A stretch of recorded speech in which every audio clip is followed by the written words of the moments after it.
Every crash creates a line of people running for the exit. Every crash also creates a second line that almost nobody notices until much later.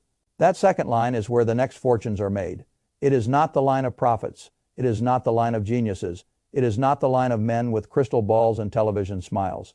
It is the line of prepared buyers standing beside what I call the transfer belt. That is the picture I want in your head. A transfer belt, a long industrial belt moving assets from weak hands to strong hands, from frightened owners to patient owners, from people who need liquidity today to people who spent the last 2 years quietly preparing to be the receiver. That is what every major crash really is. It is not a mystery first, it is a transfer second. And the second part matters more than the first. If your job is to build wealth rather than merely survive headlines. I have spent enough years watching markets to know that the public is taught the wrong story about crashes. It is taught that crashes are weather. They come out of nowhere, they are unpredictable. The only reasonable response is to diversify, stay calm, and hope time eventually repairs whatever damage the storm did to your statement.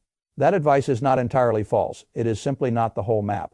It is advice for people who intend to endure the transfer. It is not advice for people who intend to receive from it. The people who build generational wealth through a crash almost never react after the belt starts moving. They do not begin when the panic arrives. They begin before. 18 months before, 20, 4 months before, sometimes longer. They begin by rearranging their lives so that when the belt starts carrying discounted assets in their direction, they are not one of the people being carried away.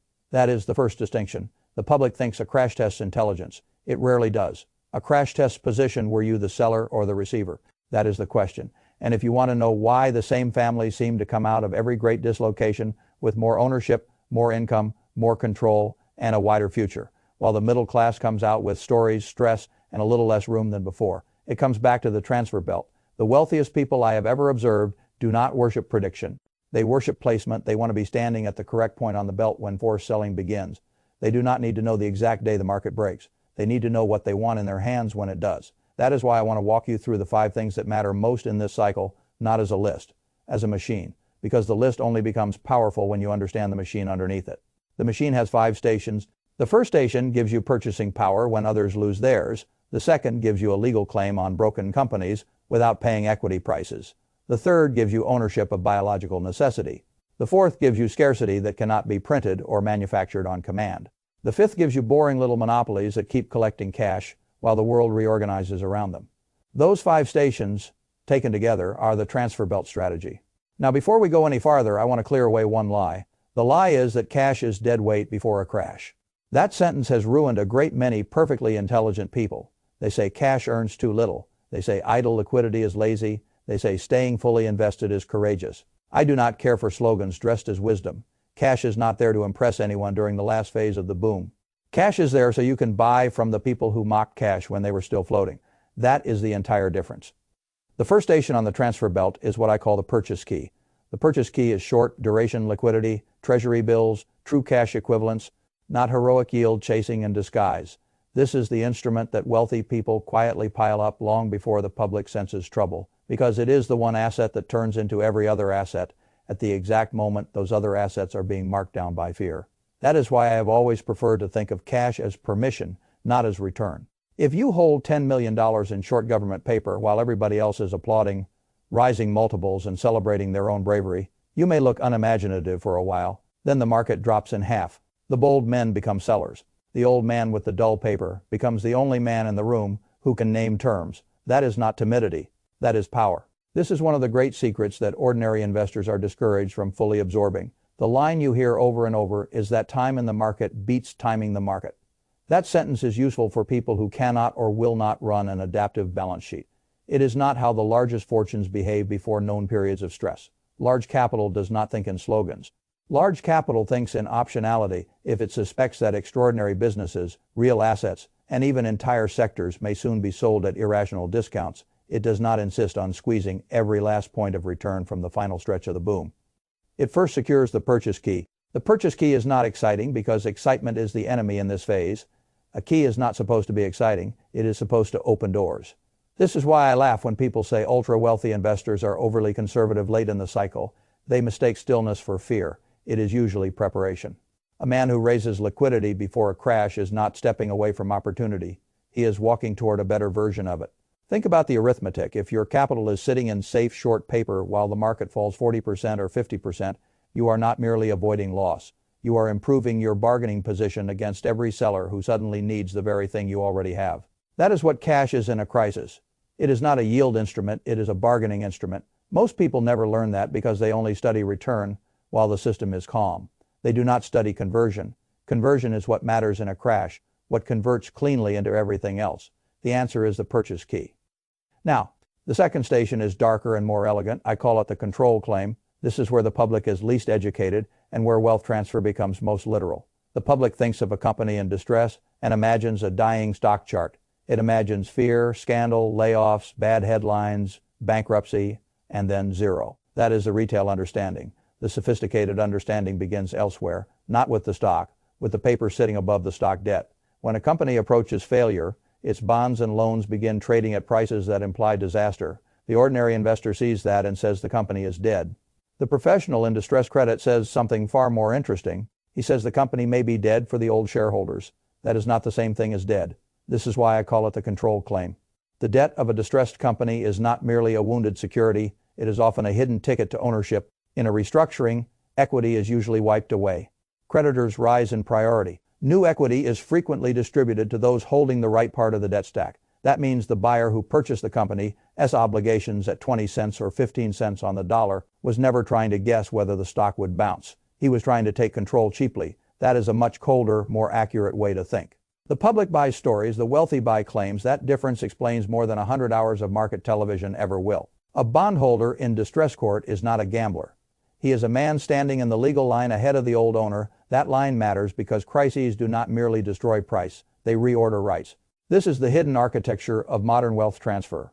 The company fails. The old equity holders are erased. The productive assets do not disappear. The logistics network remains. The factories remain. The customer relationships remain. The routes, patents, contracts, real estate, and operating knowledge remain. Only the ownership changes, and it changes through the control claim. If you understand that, you stop seeing bankruptcy as the end of value. You begin seeing it as a conveyor through which value is reassigned from diffuse ownership to concentrated ownership. That is why distressed debt is so central to the playbook of people who know the belt is coming. They are not buying the funeral. They are buying the assets after the old owners have been pushed out. This is one of the hardest lessons for the middle class to absorb because it sounds almost indecent. People want finance to feel moral in a direct way. They want collapse to mean value disappeared, but value rarely disappears that neatly. More often, it is transferred through legal priority. The control claim is how that transfer happens. It is not magic. It is paperwork married to patience. And in every large downturn, the men who understand the paperwork tend to emerge owning what the public once believed would be permanently out of reach. Now let me take you to the third station. I call it the calorie claim. This one is older than the bond market, older than the central bank, older than the equity index, older than almost every fashionable idea people repeat to one another about wealth. It is productive agricultural land, not real estate in the decorative sense, not aspirational property, not towers, resorts, or speculative lots waiting for a story. I mean land that feeds people, land with output, land whose value is anchored not to sentiment but to biological necessity. The public has a hard time respecting this because it is too primitive for the modern imagination. It wants innovation, not soil. It wants software, not fields. It wants narratives about the future, not ownership of the oldest recurring human demand on Earth. That is exactly why the calorie claim remains so powerful. People cannot postpone calories. They can postpone vacations. They can postpone buying nicer furniture. They can postpone a new kitchen, a new car, a second home, a third streaming subscription, an office expansion, a consumer upgrade, any number of things. They cannot postpone food. That means farmland sits on a demand floor almost nothing else can claim. This is why productive agricultural land behaves differently across crises. It is not protected by optimism. It is protected by appetite. A monetary system can wobble, a banking system can freeze, a stock market can collapse, a government can embarrass itself, and still the field keeps converting sunlight. Water, labor, and time into something civilization cannot skip. That matters. It matters more in late cycle debt systems than most investors understand, because when the paper layer becomes unstable, the market begins craving assets with biological or physical floors beneath their value. Agricultural land provides exactly that. I do not mean any piece of rural acreage is automatically a wise purchase. That would be foolish. The principle does not relieve you of analysis. Productive quality matters, water access matters, yields matter, tenancy, logistics, crop economics, jurisdiction, export access, and stewardship matter. But once those things are understood, the calorie claim becomes one of the most enduring stations on the transfer belt. Notice how different this is from speculative real estate. Speculative real estate depends on financing, narrative, and willingness to pay. Productive land depends on food. Those are not cousins. One can freeze into illiquidity for a decade. The other still grows something people must eat. That is why serious money has always had a relationship with productive ground, no matter what the age was pretending to worship instead. Now, the fourth station is perhaps the most misunderstood because it offends modern people in a different way. I call it prestige scarcity. Most people hear the phrase and think hobbies, they think luxury, they think vanity, they think this cannot possibly be serious capital allocation. That is because they are still thinking like consumers. The wealthy are often thinking like preservers. Prestige scarcity includes the highest tier of fine art and similar assets whose supply is not just limited but permanently fixed in a socially legible way.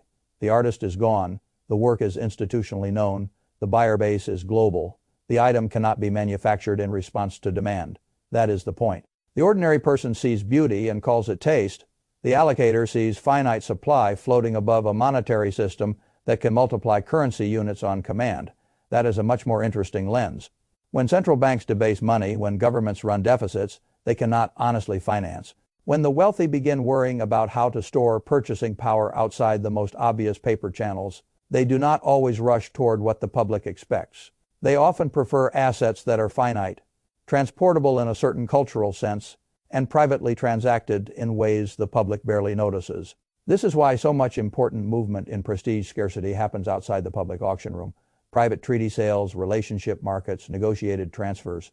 The public never sees the full tape. That opacity is not an accident. It is part of the appeal. Prestige scarcity is not for everyone, and I would never pretend otherwise. It has barriers, expertise problems, authenticity risks, and a culture around it that ordinary people often rightly distrust. But the principle underneath it matters whether you ever buy a painting or not. When currency supply is elastic, the value of truly inelastic prestige assets often rises not because society became more cultured, but because wealthy people are seeking places where monetary dilution has trouble following them. The asset is not protecting against one market correction. It is protecting against the broader tendency of paper systems to manufacture more claims than real scarcity can support. That is why I do not dismiss this station. The world's great families have not treated prestige scarcity as decoration for centuries by accident. They understood the transfer belt long before our age began naming it in spreadsheets. Now, let me take you to the fifth and final station. This one is my favorite because it turns the whole strategy from defense into offense. I call it the Tollbooth Engine. The first four stations preserve power, create claims, or position capital for transfer. The Tollbooth Engine is where the largest new fortunes are built, and it hides in the least glamorous places the public can imagine: waste storage, pest control, funeral services, medical waste, water infrastructure, small essential service routes. The kinds of businesses nobody brags about at dinner because they sound too dull, too earthy, too ordinary to impress the room. Good, what impresses the room is usually overpriced. What survives the room is usually something else. The Tollbooth Engine is the collection of businesses that people cannot stop using, even when everything around them is failing. That line matters. Cannot stop using, not prefer, not enjoy. Cannot stop. A recession does not stop garbage.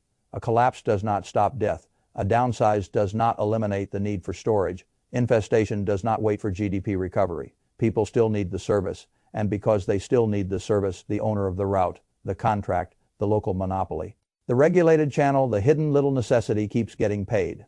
This is one of the great asymmetries in capitalism. Glamour businesses are worshipped in the boom and repriced violently in the bust. Tollbooth businesses are often ignored in the boom and acquired quietly in the bust. And because their cash flows remain so durable while competitors financed by cheap debt begin to fail, the acquirer gets something extraordinary. He gets stable revenue plus the chance to consolidate. This is where the transfer belt becomes almost visible in slow motion. A smaller operator, levered and fragile, cannot survive the downturn. A patient buyer with liquidity and discipline acquires the routes, the customers, the permits, the equipment, the contracts, the geography. Then the economy eventually recovers. The toll booth remains. The new owner is larger. This is how great private fortunes are often actually made. Not through cinematic disruption, but through quiet acquisition of essential boring monopolies when the old owners are least able to resist. I have always loved that logic because it depends so little on fashion and so much on reality. Reality pays, fashion flatters. I know which one I trust more with my family's future. If you stand back now and look at all 5 stations together, you begin to see the real architecture of crash wealth. The purchase key gives you liquidity. The control claim gives you legal seniority. The calorie claim gives you biological necessity. Prestige scarcity gives you finite value outside the printing press. The Tollbooth Engine gives you persistent cash flow plus consolidation power. That is the transfer belt. Notice what all 5 stations share. They are not trying to predict the exact shape of the next headline. They are trying to own forms of power that matter when the headline has already frightened everyone else into doing the wrong thing. That is a much deeper idea. The public thinks a crash is about volatility. The wealthy know a crash is about acquisition. That is the identity shift I want for you, from spectator to receiver, from account holder to acquirer, from frightened saver to person standing at the receiving end of the belt.